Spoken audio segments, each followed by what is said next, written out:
Querido professor, a paz do Senhor Jesus esteja sobre a sua vida, sua casa, sua família, sobre o seu ministério. Desejo que Deus em Cristo Jesus continue lhe abençoando. Seja muito bem-vindo mais uma vez a mais uma aula da Escola Bíblica Dominical.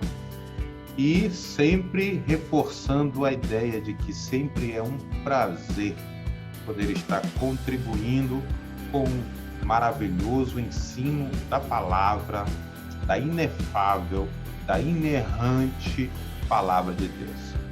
Sou muito grato a Deus por essa oportunidade de poder estar lhe ajudando a obter o conhecimento da palavra de Deus, lhe fornecendo subsídios para que você possa preencher a sua aula e trazendo edificação para a sua vida e para seus alunos, tá bom? Que Deus continue lhe abençoando. É uma alegria imensa para mim poder estar aqui fornecendo conteúdo para a Escola Bíblica Dominical, tá bom? E hoje nós vamos falar sobre provas da inspiração da Bíblia. Provas da inspiração da Bíblia. Para você que não me conhece, eu sou o professor Igor Feitosa.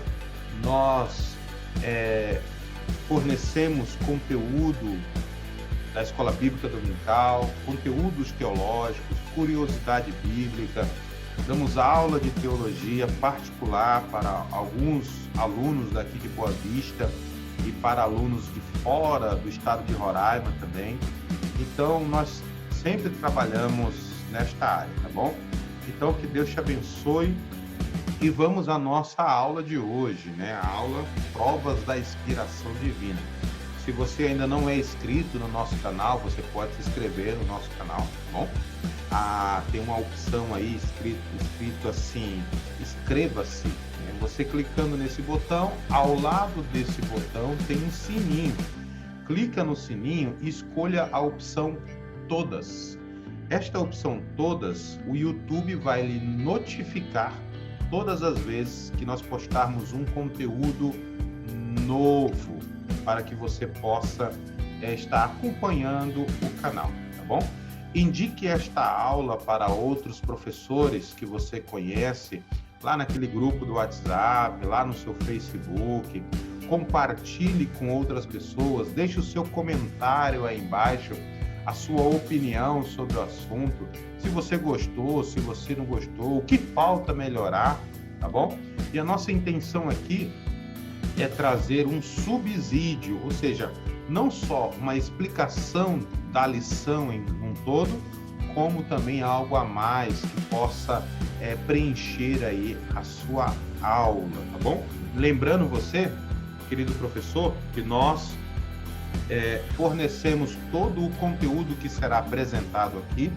Nós fornecemos ele em PDF, totalmente gratuito, no link da descrição do vídeo aí embaixo, né? Se você pode olhar aí embaixo aí, vai ter a descrição do vídeo, e na descrição do vídeo você vai encontrar ali um link, né? O link do PDF. Você clica naquele link e você pode baixar gratuitamente todo o conteúdo que será apresentado aqui, para que você possa levar para a sala de aula, você possa compartilhar com outros professores, tá bom? Não esquece de divulgar aí o nosso canal, nos dá uma força para o crescimento do canal e para a propagação do ensino e da palavra de Deus, tá bom? Então, nós comentamos esta lição, tá bom? É uma lição exclusiva da Igreja Evangélica Assembleia de Deus do Estado de Roraima, ministério conhecido também como a CEDADE, tá bom? E o comentarista da lição é o pastor Antônio Lima e a missionária Daniele Lima. São os comentaristas dessa lição, tá bom? Uma lição muito boa e de suma importância para os nossos dias. Nós já temos um vídeo gravado, né, do domingo passado. Se você não pegou o material ou não assistiu o vídeo ainda, você pode ir no nosso canal, né? Aqui embaixo aí tem outros vídeos, acessa aí o nosso canal e você vai poder assistir a aula do domingo passado e pegar o conteúdo para você complementar também a sua aula. No final dessa revista, você terá aí uma apostila só de subsídios que vão lhe ajudar como fonte de pesquisa para as próximas lições, para as próximas aulas, tá ok? Então vamos lá, como é de costume, nós fizemos aqui um material, eu vou compartilhar esse material com vocês e eu tenho certeza que você vai gostar. Tá aí, né, provas da inspiração das escrituras, né? Eu usei o termo prova da inspiração das escrituras. Aqui é a data, né, de que estará disponível, né? E o PDF grátis na descrição do vídeo. Nossa lição, nós começamos a nossa lição com uma introdução que diz: ao longo da história da formação da Bíblia, do cânon, muitos céticos fizeram questionamentos sobre a autenticidade divina da Bíblia Sagrada. Temos que entender que a inspiração divina é inerrante nos seus autógrafos. O processo de continuidade precisa ser entendido dentro da percepção de cada escritor e seus desafios no que se diz respeito à preservação dos manuscritos, ou seja, das cópias de cópias de cópias. Ou seja, hoje nós já não possuímos mais as cópias, os autógrafos, as cópias originais. Nós não possuímos mais estas cópias. Existem fragmentos de pergaminhos, fragmentos de documentos que contêm pequenos trechos, pequenas partes do Evangelho de Mateus, de Lucas, de João, e os originais nós não possuímos mais.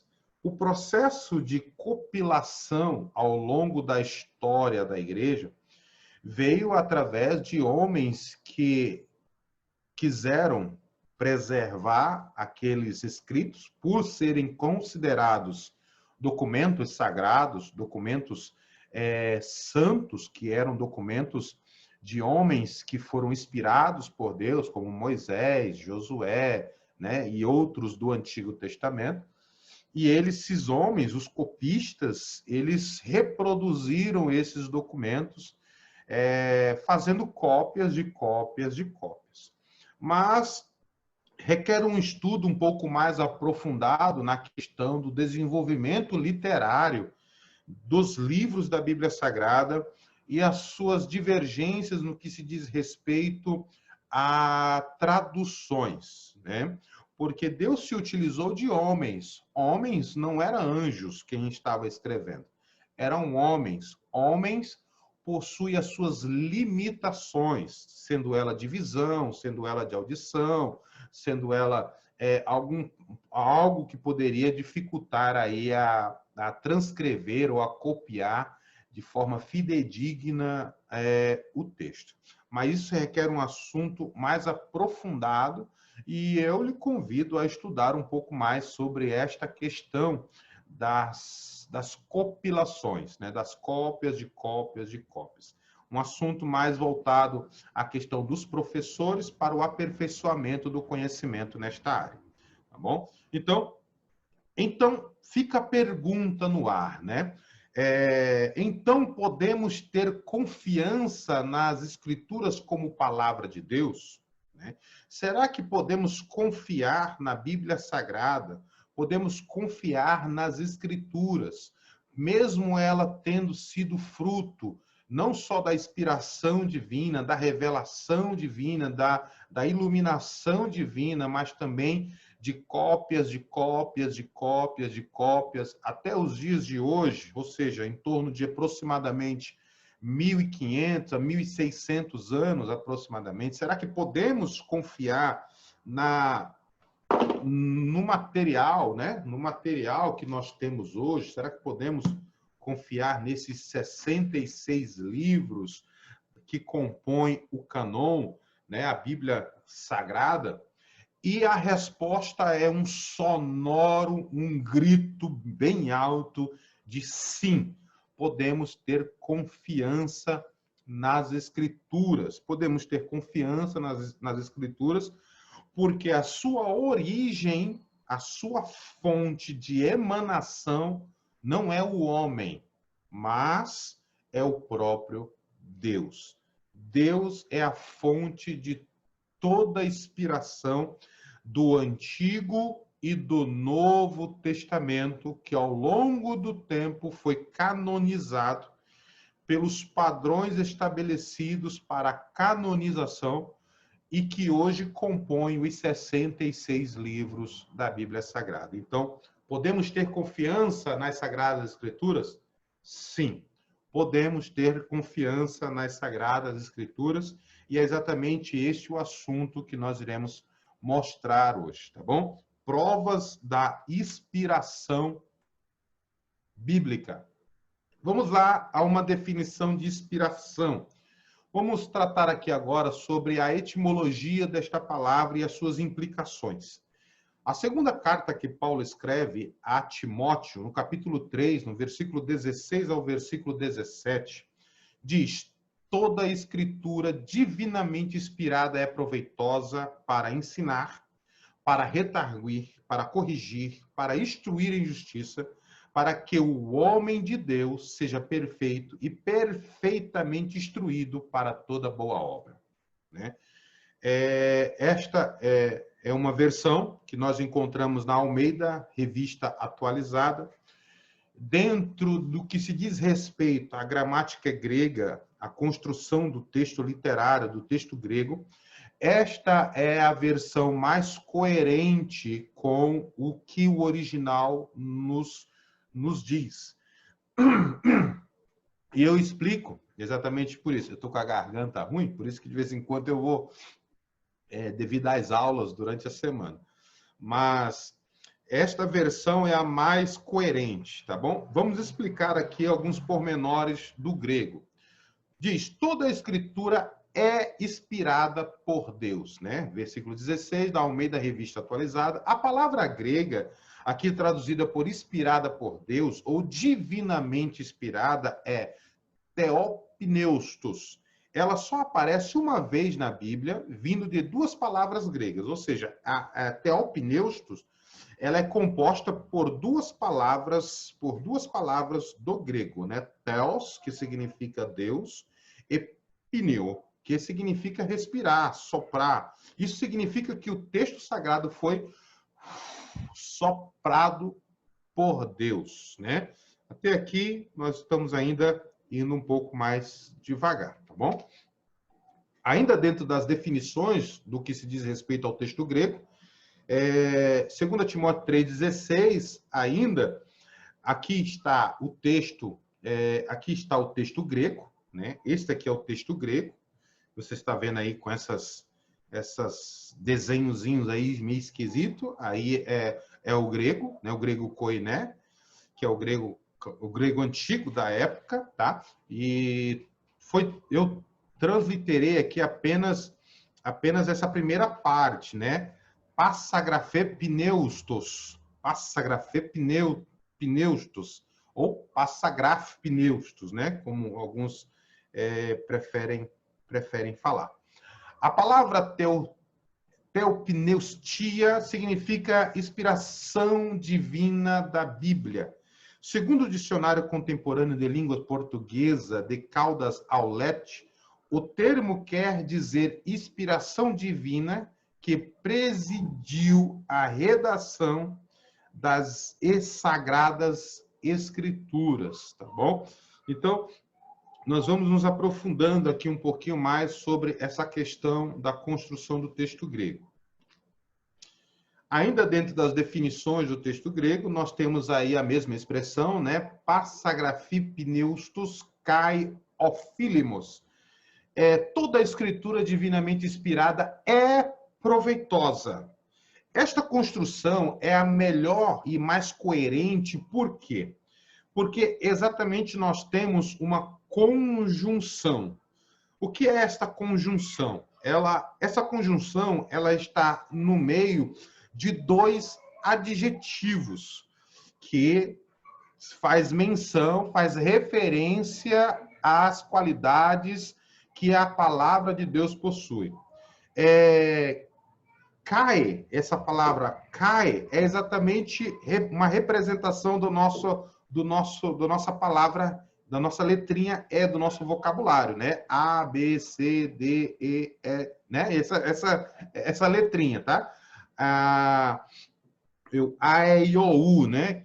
Que aparece nesta representação deste nome aqui, ó, Kai, né? Que é a tradução que significa exatamente o equivalente ao nosso E. Ele aparece entre dois adjetivos. Quais são esses dois adjetivos?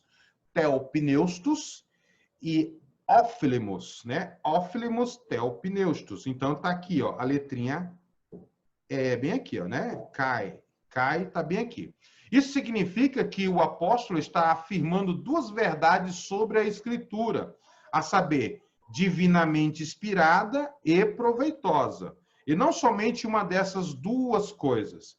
Isto diz que toda a Escritura divinamente é proveitosa, pode dar margem para alguém interpretar que nem toda a Escritura é inspirada, tá bom?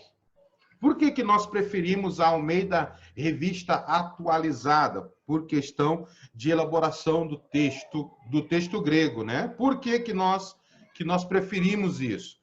Nós preferimos porque, por ela ser mais coerente com o texto original, com aquilo que nós dizemos que é original, porque ela tem mais sentido com todo o corpo do texto e todo o conteúdo desta doutrina, nós podemos ver que há uma grande diferença. Por quê? Porque a Bíblia vai dizer toda a Escritura divinamente inspirada é proveitosa. Toda a Escritura é divinamente inspirada e proveitosa. Ou seja, nos mostra que a palavra de Deus é completa em todos os sentidos, ou seja, ela é totalmente inspirada, totalmente inspirada. Por que nós estamos dizendo isso? Porque ao longo da história da igreja,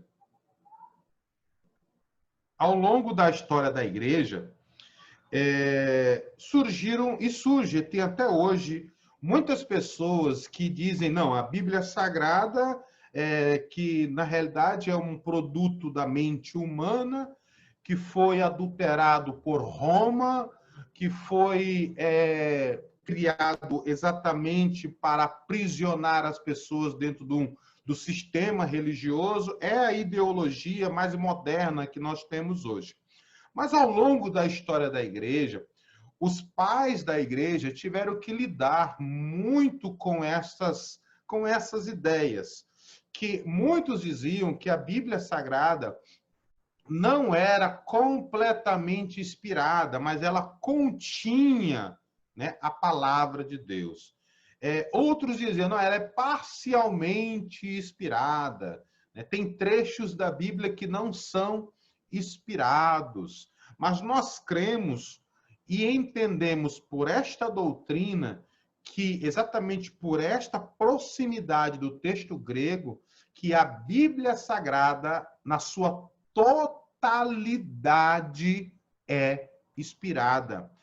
É inspirada, nós cremos desta forma, mesmo que tem um versículo muito polêmico que diz, né, quando o apóstolo Paulo vai dizer, digo eu e não o Senhor, né, aonde parece-nos que Paulo dá assim a sua própria opinião sobre um determinado assunto. Não deixa de ser algo inspirado, porque está em consonância com todo o corpo doutrinal da Bíblia Sagrada, do que diz respeito ao assunto, né? Então, é considerado, mesmo assim, inspirado, dirigido, orientado por Deus. Então, tem um escritor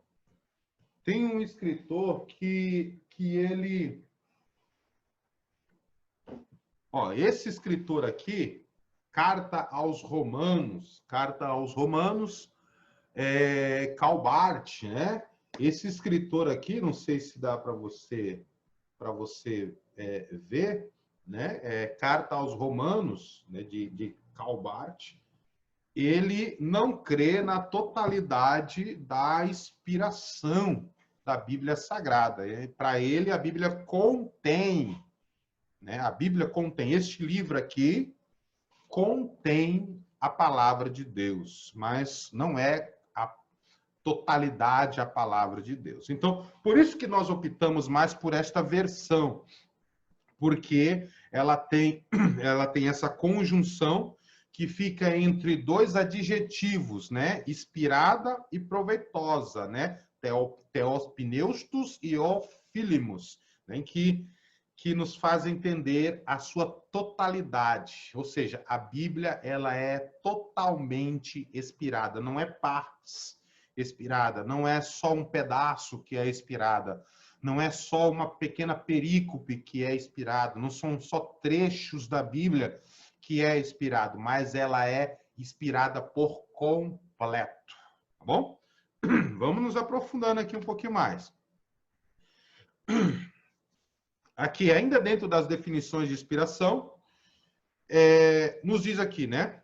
Isso daqui, a fonte está aqui, tá, irmãos? A fonte, ó, é Teologia Sistemática, Introdução à Teologia Sistemática, a Bíblia, Deus e a Criação, primeira edição do Rio de Janeiro, CPAD 2011, está nas páginas 213 e 214, né? Geisler Norman Geisler, né? Tem aqui um resumo a respeito do que a Bíblia alega sobre si mesma, pode ser encontrado em duas passagens principais. Pedro disse que os autores foram inspirados pelo Espírito Santo, e Paulo declarou que os seus escritos foram soprados pelo próprio Deus. Portanto, a Bíblia alega que autores movidos pelo Espírito Santo expressaram as palavras inspiradas por Deus. Segundo Pedro, né, capítulo 1, versículo 20 ao 21. Uma soma aos escritos proféticos do Antigo Testamento, no Antigo Testamento, né, não tiveram a sua origem nos homens, mas em Deus, que agiu por meio de alguns homens chamados de profetas de Deus. Esta palavra não foi apenas entregue aos homens, mas foi preservada por Deus. Ou seja, a palavra de Deus não foi só entregue aos homens, mas Deus fez questão, até porque só ele poderia fazer isso, de preservar ao longo dos séculos, ao longo dos milênios, né? Preservar a sua palavra para que pudesse chegar até aos dias atuais. Então, mas foi preservada por Deus, Deus preservou quanto ao seu registro e quanto à sua conservação. Mesmo havendo diferentes opiniões a respeito de até que ponto a Bíblia é inspirada, não podemos haver dúvida de que a própria Bíblia afirma que cada palavra, destaque isso para os seus alunos, cada palavra, destaque, escreva na lousa, escreva no quadro, escreva numa folha de papel, cada palavra é inspirada por Deus. Em cada parte sua, ela é inspirada por Deus. Como diz a primeira carta que Paulo escreve à igreja de Corinto, no capítulo 2, versículo 12 ao 13, e a segunda carta a Timóteo, capítulo 3, 16 e 17. Reafirma que a fonte, né, onde nós tiramos esse primeiro trecho aqui, ó, onde está em cinza, você pode conferir nesta fonte aqui, tá bom? Quero destacar também a contribuição desse professor, né? Ele foi professor de teologia no Seminário Teológico de Princeton, né? Em 1887 a 1921. Ele é de origem presbiteriana.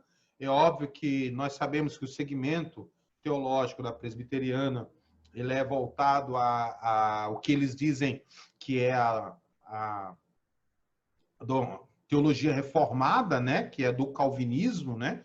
Mas eu quero destacar um pequeno trecho da sua fala acerca da inspiração da Bíblia Sagrada, tá bom? Ele diz exatamente assim, ó, ele comenta 2 Timóteo capítulo 3, versículo 16, e diz: numa palavra, o que se declara nesta passagem fundamental é, simplesmente, que as Escrituras são um produto divino, sem qualquer indicação da maneira como Deus operou para as produzir. Não se poderia escolher nenhuma outra expressão que afirmasse, com maior saliência, a produção divina das Escrituras, como esta o faz. Paulo afirma que toda a energia possível, que as Escrituras são um produto de uma operação especificamente divina, né? Ele foi professor nesse seminário e ele ensinava ali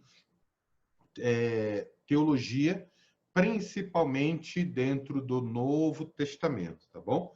Então, observe que ele dá esta opinião, e esta opinião dele é destacada ainda hoje dentro dos seminários, tá bom? Dentro do que se diz respeito às aulas de teologia. Não somente algumas partes da Bíblia que lidam com doutrinas religiosas que são inspiradas, mas cada uma, em todas as partes, desde Gênesis a Apocalipse, são a palavra de Deus. E por esta razão que as Escrituras são a nossa única autoridade no tocante a estabelecer doutrinas. Nenhuma doutrina pode ser criada fora da Bíblia Sagrada. Nenhuma doutrina pode ser criada, pode se originar com fundamentação em visões, em revelações, em profecias humanas, simplesmente nos nossos dias de hoje. Não se cria doutrina de experiências pessoais, não se cria doutrina de visões, de revelações, não se cria. Tem que haver fundamentação dentro da palavra de Deus, tá bom? No tocante a estabelecer doutrinas, né? A Bíblia é a nossa autoridade, é a fonte que nós extraímos dela todo o corpo doutrinal para a conduta moral, religiosa, ética, para todos aqueles que vivem na presença de Cristo, tá bom? É suficiente para ensinar os homens, instruir em justiça, né? Como estar em um correto relacionamento com Deus. Na Bíblia Sagrada, eu encontro tudo o que eu preciso para viver uma vida de obediência a Deus, não só a Deus, mas as questões da liderança, não só as questões da liderança, mas as questões de convívio entre a comunidade, entre os irmãos, o convívio na sociedade. A Bíblia Sagrada, ela dá resposta a tudo. Por isso que ela é apta, suficiente para instruir em toda a justiça. A Bíblia afirma ser não apenas inspirada por Deus, mas também ter a capacidade de nos transformar e nos fazer completos, totalmente equipados para toda boa obra. Nós só seremos capazes de fazer a obra de Deus com excelência quando tivermos conhecimento das vontades de Deus contidas na sua palavra. A palavra de Deus é um manual de vida para todas as áreas da nossa vida. Tá bom? Na nossa lição, também vai nos falar sobre os 3 elementos da inspiração, né? Os 3 elementos da inspiração. Você vai ler aí na sua revista, já aqui, né, na parte 2 aqui, né? Na parte 2, está escrito os 3 elementos da inspiração. O comentarista, o pastor Antônio, ele destaca, segundo Geisler e Nix, né? É um comentário que eu vou mostrar esse comentário para os irmãos. Elemento da inspiração. Ele diz que há 3 elementos da inspiração. O primeiro elemento da inspiração é a sua causa. Deus que a origina. Ou seja, o primeiro elemento da inspiração é Deus, né? É a fonte, da onde saiu, a fonte que se originou, né? O segundo elemento da inspiração, o comentarista destaca a obra de Geisler e Nix, né? O segundo diz, o segundo fator é a mediação humana. É interessante nós frisarmos que Deus usou homens. Deus não usou anjos, mas Deus usou seres humanos. Seres humanos falhos, seres humanos pecadores, seres humanos necessitados de Deus, seres humanos insuficientes em si mesmo. Deus usou seres humanos. E a palavra, aí ele diz, por último, a mensagem profética escrita por revestida de autoridade divina, tá bom? Ou seja, primeira fonte é Deus, a segunda, né? O segundo fator é a mediação humana, o terceiro é a mensagem profética escrita, revestida de autoridade divina. Então eu consegui encontrar na internet essa ilustração exatamente sobre os três principais pontos, né, que destacam a questão da inspiração divina. Ou seja, aqui, né, Deus iluminou o profeta, que é o primeiro processo, que é a revelação, né? E depois desta revelação, ele passa a inspiração, que é o segundo processo, que é a escrita daquilo que Deus o revelou, tá bom? Aqui eles não estavam inconscientes, eles não estavam tomados sem saber o que ia escrever, eles não estavam que nem Allan Kardec, né, que fecha assim, e criptografia, né? Não é nada disso. Não é nada disso. Eles estavam normais. Eles estavam sendo inspirados por Deus a escrever. Eles entenderam aquilo que Deus revelou a eles e estavam escrevendo sobre aquilo. Que também entra aí um outro processo, que nós chamamos de iluminação. O nosso querido pastor Antônio, que é o comentarista da lição, ele destaca nesse tópico, logo no finalzinho, né, ele destaca a seguinte expressão: basta que abra seu coração para receber as revelações divinas encontradas em cada livro bíblico, né? É a fala do comentarista, do pastor Antônio. Então, basta que abra seu coração para receber as revelações divinas encontradas em cada livro da Bíblia, ou cada livro bíblico, né? Ou seja, dentro desse processo de elementos da inspiração, ou seja, Deus é a fonte, o profeta, né? E depois esta mensagem foi escrita. Só que entre a inspiração e revelação, também nós entendemos que há a iluminação, que é exatamente a compreensão dessa verdade descoberta, ou seja, é a compreensão dos escritos. Como nós iremos compreender um livro, né, que tem a sua origem em Deus, se nós não formos iluminados pelo próprio autor, pela própria fonte originária, aquele que deu a inspiração? Ou seja, precisamos da iluminação, coisa que o Espírito de Deus nos dá esta luz, né? Nos esclarece, nos ensina, ou seja, faz parte da inspiração, que é a inspiração, diz respeito à exposição da verdade, ou seja, é o meio que Deus usou para falar aos homens através da Bíblia, dando a ela autoridade escrita. É interessante, deixa eu falar sobre a revelação, né? A revelação é o fato da comunicação divina, ou seja, é o que Deus revelou através da profecia. É interessante que em todo o processo de inspiração, revelação, iluminação, nós podemos ver que Deus sempre se preocupou em falar na língua dos homens. Tem um livro muito interessante que eu indico também a sua leitura para você que quer entender um pouco mais, querido professor, aluno que está assistindo esse vídeo, que é o livro do escritor Paulo Wong. tá bom? E Deus falou na língua dos homens.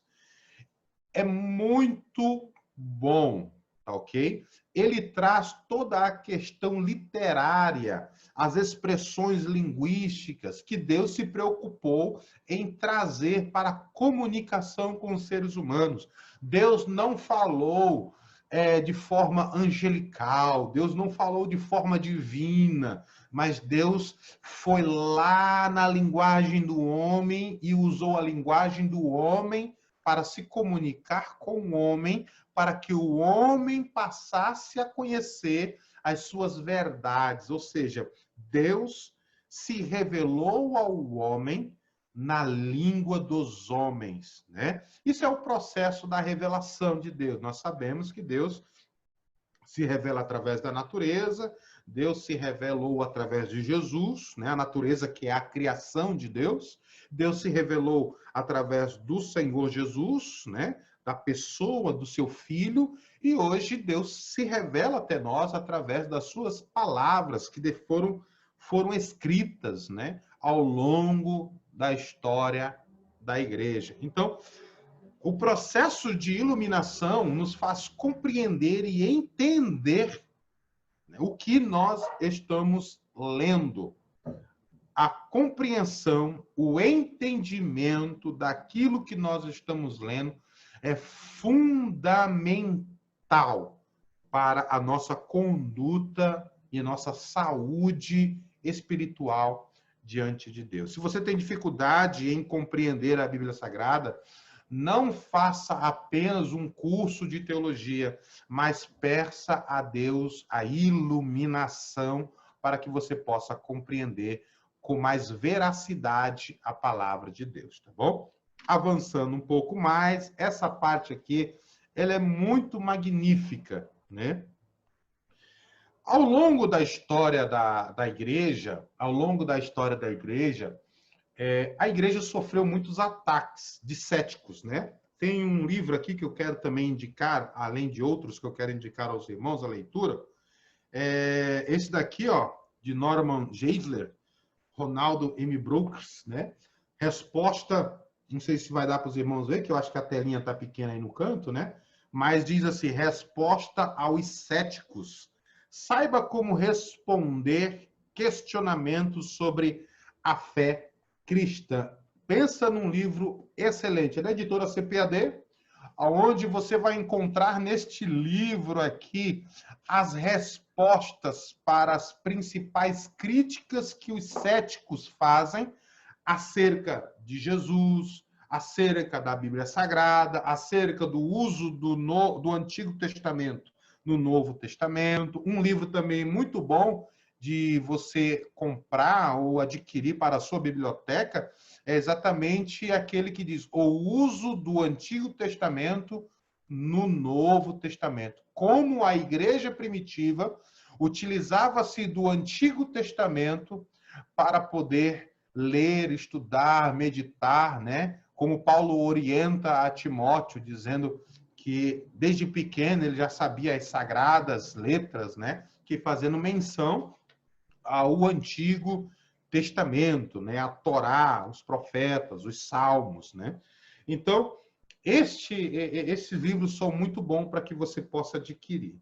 E dentre esse contexto histórico todo, a igreja já foi muito atacada, que céticos não queriam aceitar a questão da inspiração divina, porque nós temos alguns problemas acerca das traduções da Bíblia Sagrada. Nós temos inúmeras traduções da Bíblia Sagrada. Dentre essas inúmeras traduções da Bíblia Sagrada, nós encontramos duas grandes fontes, né, de tradução, que é o texto majoritário e o texto receptus, né? O texto crítico. Né? Então, o texto majoritário, ele é o texto que é aquele texto que as traduções que são feitas desse texto são traduções que não se preocupam com a harmonização, né, do texto, mas se preocupa em trazer a maior proximidade com a verdade do texto original, daquilo que nós temos hoje, né? Que nós diz respeito a ser o original. E o texto crítico, ele geralmente, as traduções que se utilizam muito mais do texto crítico são traduções que nós encontramos algumas diferenças do texto majoritário. Então, são exatamente por causa dessas particularidades, no que se diz respeito à construção literária da Bíblia Sagrada, que nós encontramos os grandes ataques dos céticos. Por quê? Porque, como há divergências nas traduções, e algumas traduções estão bem distantes do que o texto original realmente quis dizer, os céticos utilizam-se dessa problemática da nossa língua, do português, né, para atacar as Sagradas Escrituras. Mas é sempre bom nós termos várias versões, né, várias versões da Bíblia Sagrada, como eu mencionei na aula de domingo passado, né, na aula de domingo passado, que foi a aula de número 4, né? Foi a aula de número 4, onde eu mostrei as diferenças das traduções, né? Foi do dia 24 de janeiro de 2021, lição de número 4, a inspiração do Novo Testamento. Onde, logo no primeiros slides que eu mostrei a variação de acordo com a tradução, né? Ou seja, cada tradução, a NVI, a ACF, a ARA, Almeida Revista Atualizada, a Almeida Revista Corrigida, a nova tradução na linguagem de hoje. Bíblias, são várias traduções que essas Bíblias possuem, né, que as Bíblias de hoje possuem, e que pode trazer alguns problemas de interpretação de texto no que se diz respeito à total compreensão. Então, é sempre bom você ter uma variedade de Bíblia, tá bom? Aos professores que nos assistem, a ter uma variedade de Bíblia para que você possa comparar o texto, né? Para que você saiba exatamente o que o escritor quis dizer, para que você tenha exatamente a iluminação da veracidade da palavra de Deus, tá ok? Então, nós precisamos disso. E ao longo do tempo, é bom nós sempre procurarmos aprender as línguas originais, porque a Bíblia ela foi escrita, ela tem um idioma próprio dela, né? Nós sabemos disso. Nós temos o idioma próprio da Bíblia. A Bíblia possui o seu próprio idioma, o hebraico, né? O aramaico, que o hebraico do Antigo Testamento, com alguns fragmentos e textos em aramaicos, né? Algumas perícopes em aramaico. Nós encontramos isso na crítica textual. E nós encontramos também o grego koiné da época, que é do Novo Testamento, aonde foi propagada aí o evangelho, foi feitas as traduções a partir daí. Então, é sempre bom nós procurarmos entender e compreender as línguas originais para que a gente consiga entender com mais eficácia a palavra de Deus, tá bom? Então, entrando dentro dessa questão de provas da inspiração, ao longo da igreja, ao longo do tempo da igreja, a igreja foi diversas vezes atacada, né? Atacada. Esse acontecimento aqui não existiu, porque não está contido em tal manuscrito, né? Em tal pergaminho, não possui. Então, sempre os céticos vão inventar alguma coisa para querer desconstruir a doutrina da inspiração e da inerrância das Sagradas Escrituras. O nosso comentarista, o pastor Antônio, ele trouxe aqui com muita propriedade as comprovações da Bíblia Sagrada pela Bíblia Sagrada, né? Pela Bíblia Sagrada. Ele diz aqui, provas da inspiração bíblica, ele diz, o próprio Deus reivindica sua autoridade, né? E o 2 diz, a Bíblia Sagrada é completa e harmônica. O próprio Jesus usava o Antigo Testamento, o Novo Testamento sendo palco do cumprimento das profecias antigotestamentárias, né? As profecias do Antigo Testamento. Aqui diz, o cumprimento das profecias na atualidade. Aqui ele faz uma abordagem exatamente sobre Mateus 24, do versículo 6 ao 8, onde nos fala sobre as profecias, né, que é os princípios das dores, guerras, rumores de guerras, pestes, terremotos, né, etc. e tal, como você pode mesmo destacar para os seus alunos. Temos que ter em mente o quê? Que estas profecias que Jesus menciona aconteceram e andam acontecendo com mais intensidade ao longo da história da igreja, né? Ao longo da história, ou seja, terremotos, maremotos, fome, peste, morte, guerras, rumores de guerras, nação contra nação, reino contra reino. Isso sempre existiu ao longo da história. A intenção de Jesus aqui não era falar acerca do início destas coisas, mas sim da intensificação destas coisas. Por quê? Porque se nós formos falar que nunca aconteceu isso, há um grande problema. Primeiro, a história contra fatos não há argumento, né?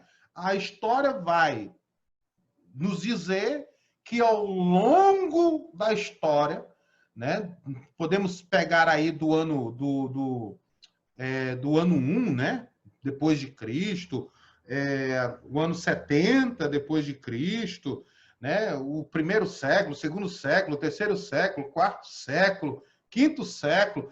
Ao longo da história, existiu guerras, rumores de guerras, terremotos, fome, peste. A história vai nos mostrar a Segunda Guerra Mundial, né? Guerra dos Canudos. E quem estudou história sabe do que eu estou falando. Ou seja, não é o acontecimento em si, mas é a intensificação desses acontecimentos.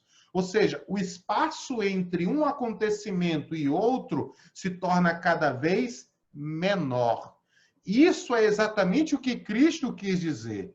Quando isto começar a se intensificar como dores de parto, né? Como é que é a dor de parto? Você que é pai, você que é professora, mãe, sabe muito bem, né? Você que é pai já sabe que a sua esposa sofreu com dores de parto, você que é mãe sabe como sofreu as dores de parto e que as contrações, elas vêm em períodos cada vez menores, que chega ao ponto, chega ao ápice da dor, que é exatamente o momento que a criança nasce. Então, é exatamente isto que Cristo está dizendo, né? Que quando chegar ao ápice desses sinais, Jesus voltará para buscar a sua igreja. É isso que nós cremos, até porque nós somos pré-tribulacionistas, não é isso? Então, ele colocou aqui com muita propriedade todas as referências e as citações do cumprimento do Antigo Testamento no Novo Testamento, né? A veracidade da palavra de Deus no que se diz respeito ao cumprimento dela, a harmonia da palavra de Deus. Ele cita aqui que são aproximadamente 40 autores que escreveram em tempo, em épocas, em períodos diferentes, né? Então, são períodos que eles escreveram, um não conhecia, praticamente não conhecia o outro, então havia uma necessidade de inspiração divina. Por quê? Por que eu digo isso? Porque, meu amigo, você pegar um escritor que escreveu alguma coisa de 30 anos atrás, né, e esse mesmo escritor vai escrever outra obra, geralmente ele sempre faz uma revisão, né? Está atualizada, né? Está atualizada. Ou seja, é a primeira edição, segunda edição, terceira edição, ampliada, atualizada. Somente a uma inspiração divina, somente uma inspiração divina poderia trazer tamanha harmonia ao texto bíblico. Ou seja, o escritor que escreveu há 100 anos atrás, né, morreu, e o escritor que escreveu, por exemplo, hoje, né? Escreve hoje, ele não sabe da obra de 100 anos atrás, e quando ele vai escrever, ele escreve algo exatamente harmônico, né? Coerente, que é como se fosse um grande quebra-cabeça, cada peça tem o seu devido lugar e se encaixa perfeitamente, né? Então, foi com muita propriedade que o nosso comentarista colocou as confirmações das provas divinas. Como eu tenho o desejo de trazer um subsídio a mais, eu coloquei aqui aos irmãos, porque exatamente os céticos,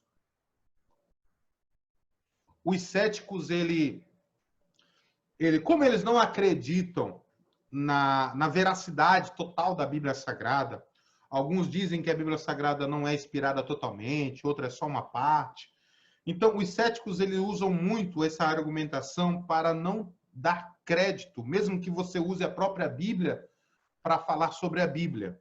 É uma regra da hermenêutica, isso cabe a nós, né? A você que é um estudioso, a você que é um exegeta, um biblista, para você que é um hermeneuta, né? Então, estas regras cabem a nós. Agora, como falar a um cético que não crê nem na Bíblia Sagrada, como comprovar para ele que a Bíblia Sagrada tem a sua veracidade, na sua totalidade? Não existe outra fonte maior. Na realidade, existem fontes que comprovam a Bíblia Sagrada dentro da ciência, né? Dentro da ciência, existe a ciência que ela corrobora com os fatos da Bíblia, ela estuda os acontecimentos bíblicos e comprovam mediante a ciência, né, que a Bíblia tem razão, que a Bíblia já falava sobre isso há muitos e muitos anos atrás. Ou seja, temos a ciência que comprova. Mas aqui, eu quero destacar aqui aos irmãos as provas da inspiração, baseando-se na arqueologia, tá bom? Eu destaquei aqui apenas 3 fatos, 3 acontecimentos que são de suma importância para o campo da arqueologia. Já aproveitando aí também, ó, recomendar para a sua biblioteca, né? Aqui, ó, arqueologia bíblica, tá bom? O que as últimas descobertas da arqueologia revelam sobre as verdades bíblicas. A arqueologia, ela se preocupa em provar a tudo aquilo que a Bíblia realmente diz se é verdade, tá bom? Aí tem outra aqui, ó, viagem através da Bíblia. Você que pode estar comprando esse livro, adquirindo esse livro na livraria missionária ou em qualquer outra livraria, tá? Você pode estar adquirindo. E aqui também, ó, tempos do Antigo Testamento, um contexto social, político e cultural. Todos os livros são da CPAD, tá bom? São livros que vão lhe auxiliar na compreensão e na veracidade da Bíblia Sagrada, principalmente no campo da arqueologia. Então, falando aqui sobre arqueologia, eu destaco aqui Hebreus capítulo 4, versículo de número 12, que diz: porque a palavra de Deus é viva. Observe que eu deixei grifado de vermelho e destaquei a palavra viva. Faça isso na sala de aula, destaque este versículo na lousa ou numa cartolina, né? Ou no seu data show, leve isso aqui, amplie, copie, mas seja bem didático para os seus alunos. Diz aqui, porque a palavra de Deus é viva e eficaz.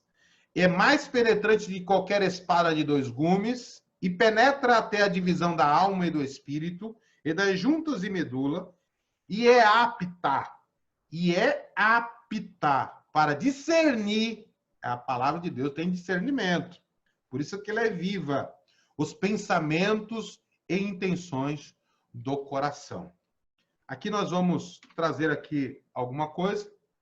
E eu quero aqui, ó, faça essa leitura com base nesse versículo aqui, né? Com base nesse versículo, você vai fazer esta leitura na sua sala de aula.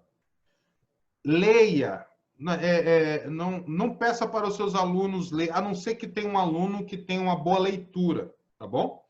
Mas, ou você mesmo, o pitch, na realidade, a didática, eu não quero falar sobre didática, né? Mas você pode fazer a leitura ou pedir para alguém que tenha uma boa leitura para poder ler, respeitando aí todas as regras do português, tá bom? Então, Lucas, capítulo 24, o versículo de número 13 ao 35. Eu vou fazer essa leitura junto com você. Se você puder ir pegar a sua Bíblia também, nós estamos numa sala de aula, né? Aqui é como se fosse o polo de ensino, tá bom? Lembra lá do polo de ensino? Em nome de Jesus, nós teremos os polos de ensino de uma maneira mais aperfeiçoada, melhor, para que você possa estar aprendendo também um pouco mais. Ó, capítulo 24, versículo 13. Capítulo 24, versículo 13 ao 35, se você puder abrir a sua Bíblia aí junto comigo, nos diz assim, preste atenção nessa leitura, que leitura maravilhosa. Fala-nos sobre os dois discípulos no caminho de Emaús. Naquele mesmo dia, dois deles estavam de caminho para uma aldeia chamada Emaús, diante de Jerusalém, distante de Jerusalém, 60 estádios, bem longe. E iam conversando a respeito de todas as coisas que se sucederam. E aconteceu que, enquanto conversavam e discutiam, o próprio Jesus se aproximou e ia com eles. Os seus olhos, porém, estavam como que impedidos de o reconhecer. Então, lhes perguntou Jesus: que é isso que vos preocupa? O que é isso que vos preocupa e de que ides tratando à medida que caminhais? E eles pararam entristecidos. Porém, chamado Cleopas, respondeu dizendo: és o único, porventura, que, tendo estado em Jerusalém, ignoras as ocorrências destes últimos dias? Ele lhes perguntou, quais? E explicaram-lhe o que aconteceu a Jesus, o Nazareno, que era varão perfeito, poderoso em obras e palavras, diante de Deus e de todo o povo. E como os principais sacerdotes e as autoridades o entregaram para ser condenados à morte e o crucificaram.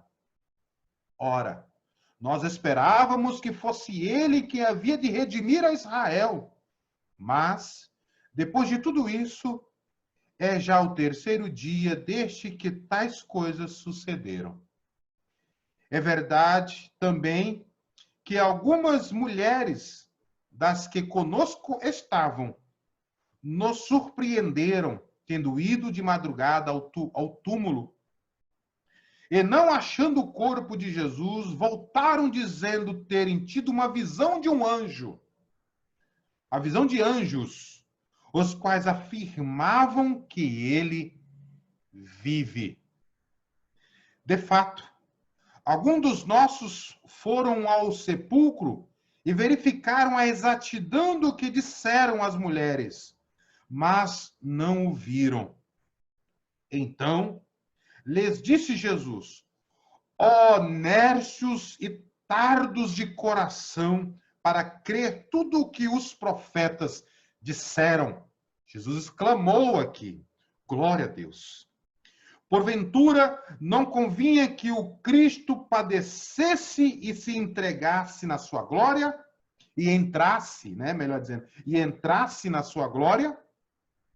E começando por Moisés, discorrendo por todos os profetas, expunha-lhes o que a seu respeito estava escrito, estava em todas as escrituras, escrito: Quando se aproximavam da aldeia para onde iam, fez ele menção de passar adiante, mas eles os constrangeram, dizendo: fica conosco, porque é tarde e o dia já declina. E entrou para ficar com eles. E aconteceu que, quando estavam à mesa, tomando ele o pão, abençoou e, tendo partido, lhes deu. Então, olha que maravilha. Então, se lhes abriram os olhos e o reconheceram, mas ele desapareceu da presença deles. E disseram um ao outro, preste atenção nisso. E disseram um ao outro: porventura, não nos ardia o coração, não nos ardia o coração. Ele falava, nos ardia o coração, quando ele, pelo caminho, nos falava. Nos ardia o coração, quando ele falava, quando nos expunha as Escrituras.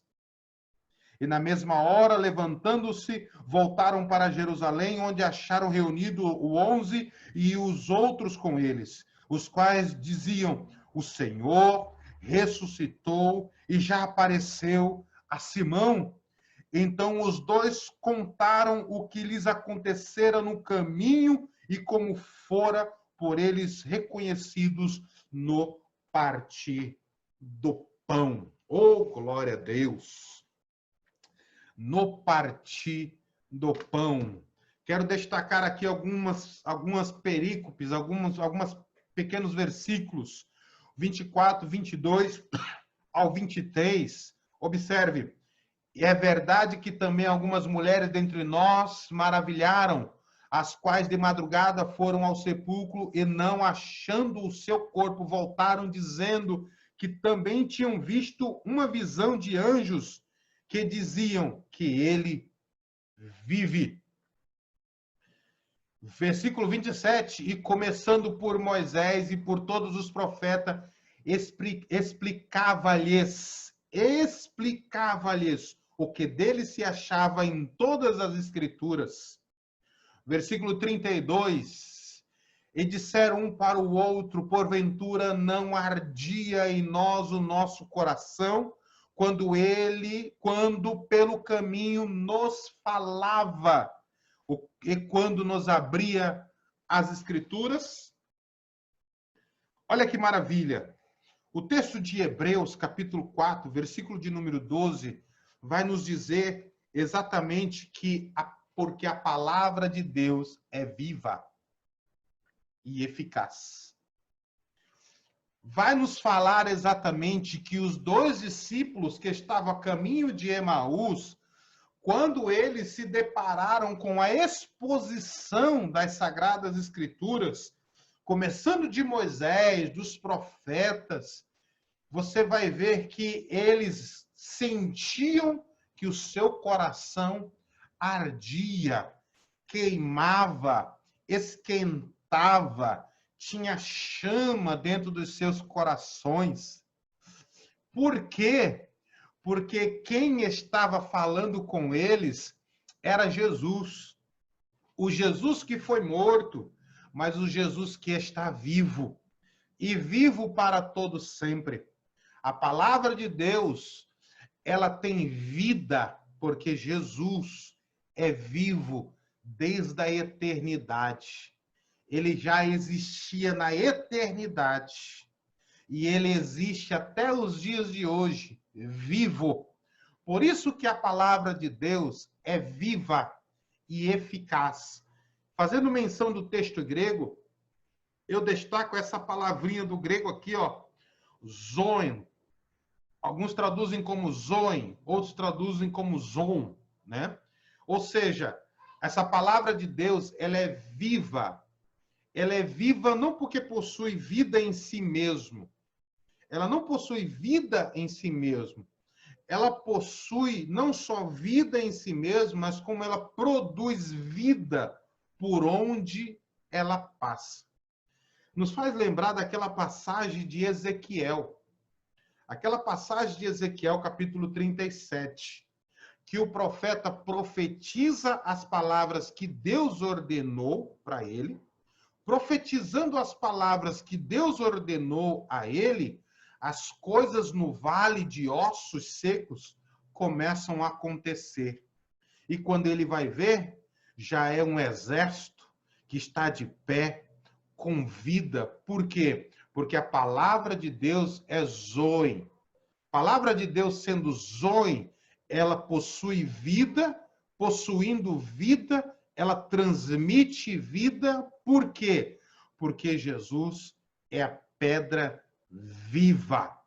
Ele vive até hoje. Se ele vive, ainda produz vida para todos aqueles que creem na sua palavra. Então, feito aí uma pequena explicação desse versículo, capítulo 4, versículo de número 12, e fazendo essa leitura do capítulo 24, do versículo 13 ao 35 de Lucas, nós podemos ver que uma das provas nas questões espirituais de que há a veracidade das Sagradas Escrituras é que o coração dos discípulos ardiam quando era exposto, falado, explicado a palavra de Deus. E hoje, quando nós recebemos a palavra de Deus, sentimos em nossa vida que há uma energia, que há uma eficácia, o nosso coração queima. Esta é uma comprovação mediante a fé. Nenhum outro livro tem poder de transformar, de mudar, de regenerar, de libertar vidas, de limpar vidas, a não ser a palavra de Deus. Dentro dessa questão de comprovação da veracidade, da inspiração, eu quero também destacar aqui algo que Deus falou para Moisés, que está registrado em Deuteronômio, capítulo 18, versículo 21 ao 22, que nos diz: E se disseres no teu coração, como conhecereis a palavra que o Senhor não falou? Ou seja, como saber quando é Deus quem falou ou não? Era isso que Deus estava querendo transmitir, né? Quando o profeta falar em nome do Senhor, e essa palavra não se cumprir, nem suceder assim, esta é palavra que o Senhor não falou. Com soberba a falou aquele profeta. Não tenhas temor dele.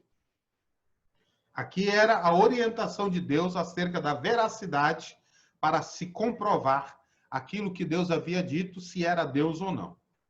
Nós encontramos em 1 Samuel, capítulo 3, versículo 19 ao 21, a seguinte passagem: E crescia Samuel, e o Senhor era com ele, e nenhuma de todas as suas palavras deixou cair em terra. E todo o Israel, desde Dan até Bérseba, conheceu que Samuel estava confirmado, olha aqui, preste atenção, destaque isso. E todo o Israel, desde Dan até Bérseba, conheceu que Samuel estava confirmado por profeta do Senhor. E continuou o Senhor, olha aqui, e continuou o Senhor a aparecer em Siló, porquanto o Senhor se manifestava a Samuel em Siló pela palavra do Senhor. Pela palavra do Senhor. Olha o que diz aqui, 1 Samuel, capítulo 16, versículo 4 e 5. Fez, pois, Samuel o que dissera o Senhor, e veio a Belém. Então os anciões da cidade saíram ao encontro, tremendo, e disseram: De paz é a tua vinda? E disse ele: É de paz. Vim sacrificar ao Senhor. Santificai-vos e vinde comigo ao sacrifício. e santificou ele a Jessé e os seus filhos, e os convidou ao sacrifício. 1 Samuel 16, versículos 4 e 5. Observe que esses textos nos falam, primeiro, como Deus mostra que a sua palavra é verdade, que foi ele quem falou. E depois nós temos um exemplo disso. É óbvio que existe mais versículos, mais capítulos acerca da veracidade da inspiração divina da palavra de Deus. Eu destaquei esses porque nos mostra exatamente a questão desta palavra, ó, temor, né? Desta palavra temor, que é o respeito, né? Que é a reverência. Alguns traduzem até mesmo como o medo pela veracidade de tal palavra, o temor por tal acontecimento, que é a palavra de Deus.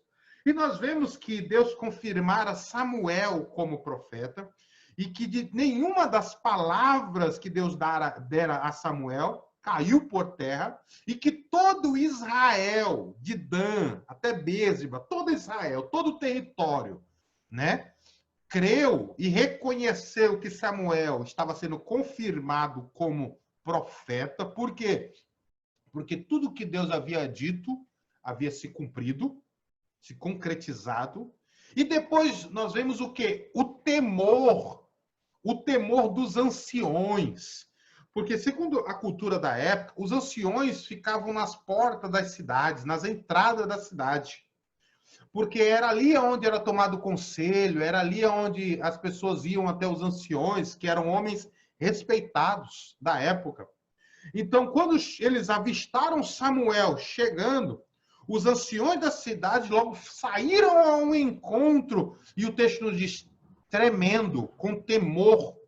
Por quê? Porque sabia que aquilo que Samuel falava, aquilo que Samuel fazia, tinha inspiração divina, tinha orientação divina. Então eles perguntaram, é de paz a tua vinda? Já com medo, né? Porque Saul tinha pisado na bola muitas vezes, né? Então os anciões da cidade já estavam temendo pela vida de toda a cidade. Então, a inspiração divina, ela é comprovada não só dentro dos textos que nosso comentarista com muita propriedade deixou, mas também dentro desses versículos que nos mostra a ação e a reação das pessoas. Deus disse, olha, quando eu falar, vai se cumprir ação e reação. Quando eu não falar, não vai se cumprir. Ou seja, não tenham medo, né? E aqui nós vemos que Deus comprovou a palavra de Samuel, e Samuel era reconhecido como profeta, e o povo respeitava a palavra inspirada que saía da boca de Samuel. Uma nota pessoal, eu digo aqui assim, o próprio Deus deixou uma forte sinal sobre a veracidade de sua palavra falada aos profetas. Essa verdade transcende o tempo e chega até nós, trazendo-nos a certeza que tudo que foi registrado tudo que foi registrado se cumpriu ou vai se cumprir ainda. A palavra de Deus não cai por terra. Aqui é uma nota pessoal minha, não cai por terra. Tudo que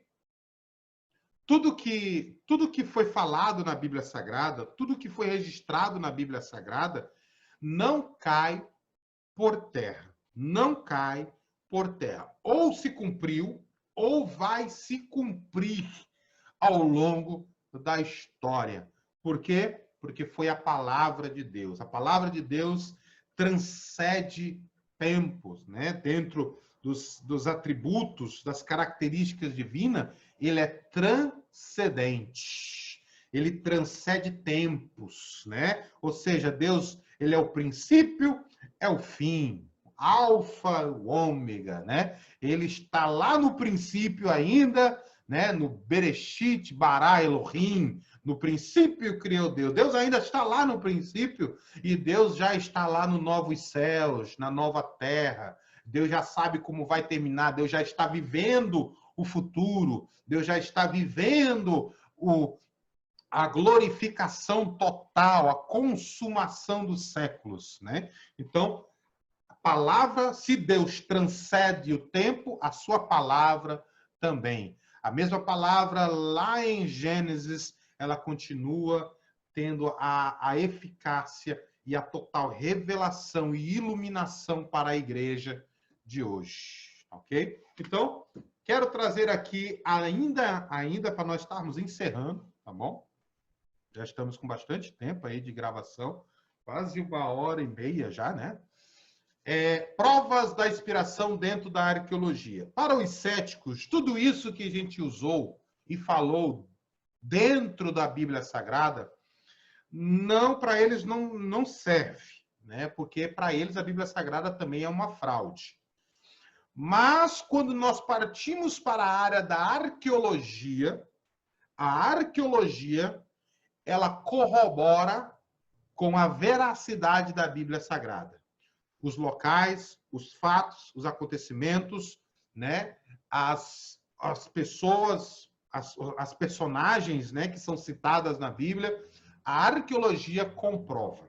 Então, quero destacar aqui uma grande descoberta. Essa descoberta é chamada de Pedra de Pôncio Pilatos, né, que ela está atualmente, se encontra no museu em Israel, no Museu de Israel.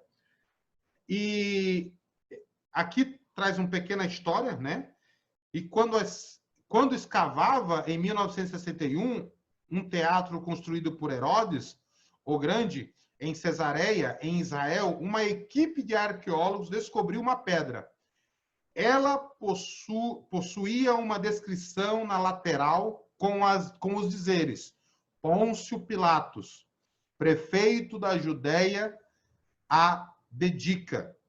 Esta foi a primeira evidência física da existência do personagem bíblico, né? Ou seja, um achado como esse não só prova a existência de Pôncio Pilatos, como também a existência de Jesus, histórico, e a veracidade da Bíblia, do Antigo Testamento e do Novo Testamento.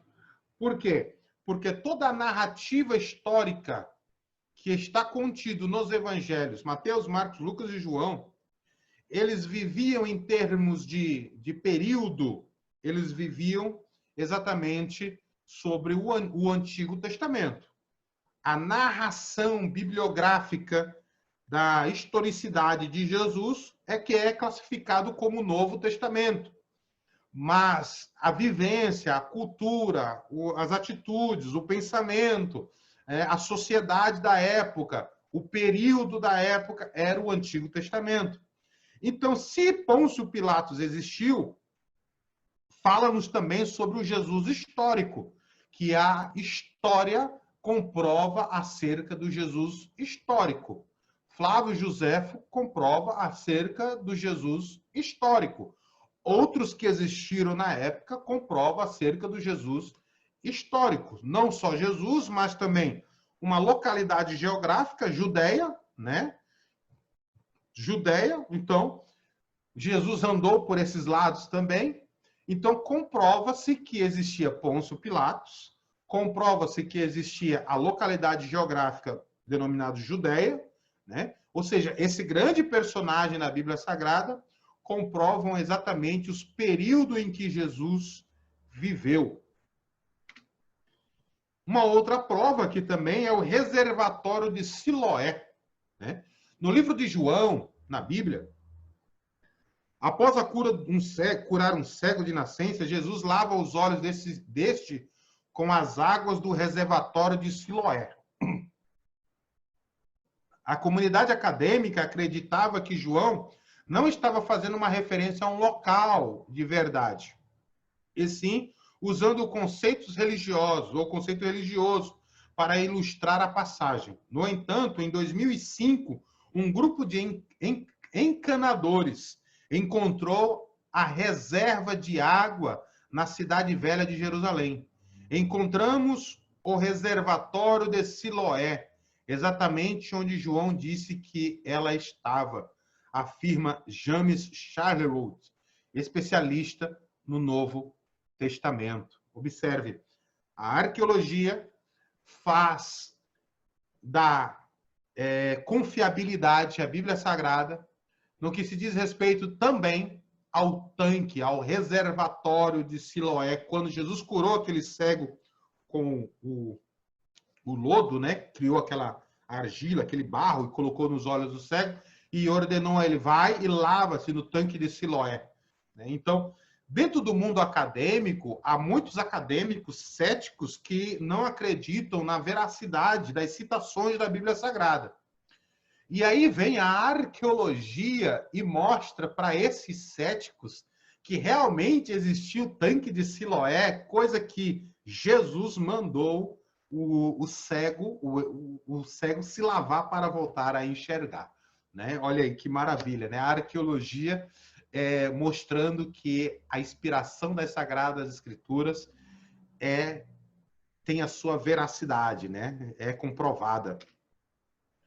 E um grande achado também, que é a parede de Salomão, dentro da arqueologia. Segundo o primeiro livro de Reis, no Antigo Testamento, há o relato de que o rei Salomão ordenou a construção de uma muralha em Jerusalém. Em 2010, uma parte da construção foi encontrada durante uma escavação conduzida pela Universidade Hebraica de Jerusalém.